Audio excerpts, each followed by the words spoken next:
What's your name? My name is Gladys Lykes-Coleman, and I was born November the 3rd, 1931, to Herbert and Barbara McCallum.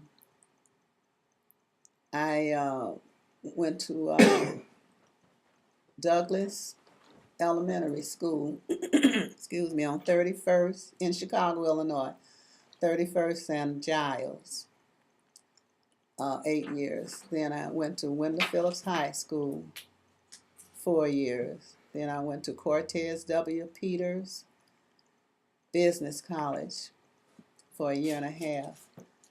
And then I went to Crane Junior College for 2 years and took up accounting. And what was your career? An accountant. They can't. I asked them to come in because I thought we were going to. Hey. And I worked on my job. I worked for Allied Radio for 6 years, and I worked for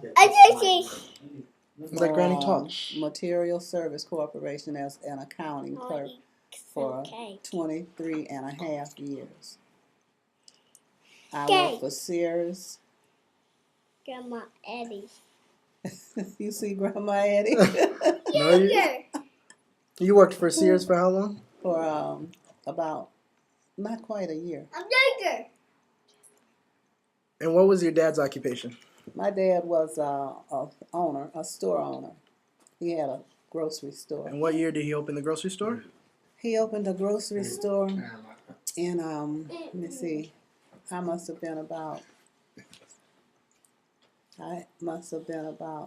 8 or 9, and he had it for about 12 years until he had a heart attack. Can I take my coat off? Then he sold it to his sister, Aunt Viola, and till she kept it until she got sick, and then she sold it to somebody. I don't know who that was because I had married and left home. What was the location of the store? It was on 33rd between State Street and Wabash, right by that L station. So, what neighborhood did you move into that you were one of the first black people to move into that neighborhood? We moved in Marquette Park on, let me see, it was 2211 West Marquette Park in 1975. And we were one of the first black, in fact, we were the first black that lived on that street. Hi, baby. This is my little great-grandson here. Hi, sweetheart. Hi. And you were one of the first black what? To move into Marquette Park on Marquette Road, 2211 West Marquette Road. We lived there for 26 years before I married again. Well, the first husband passed away, lung cancer, and the second husband and I moved from Chicago to his hometown where him and his family had land in Tupelo, Mississippi, where we now reside. We've been there for 10 years. Have you ever experienced racism in your life? Oh, are you kidding? A lot of it. Very much. Can you think of any jobs. particular anecdote or story about it? Yeah. When I was one of the first black women to get hired for Material Service Corporation. When they first started integrating. When they first started integrating, I was one of the first blacks to work in the payroll department for Material Service Corporation.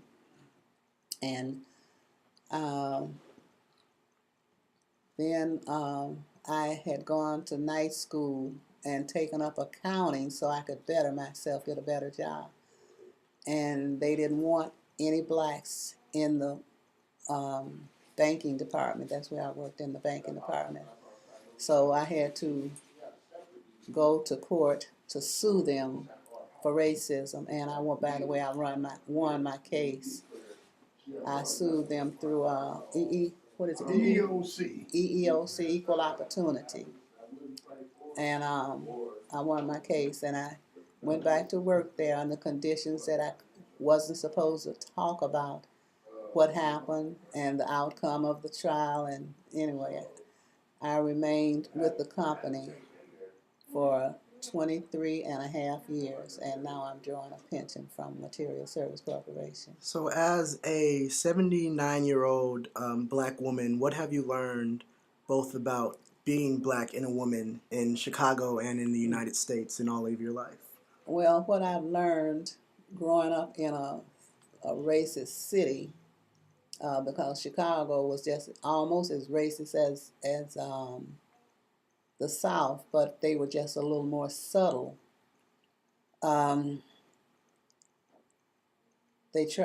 People tried to scare me away from my job by, say for instance, when I was a payroll clerk, and I was doing the payroll for some of the white drivers.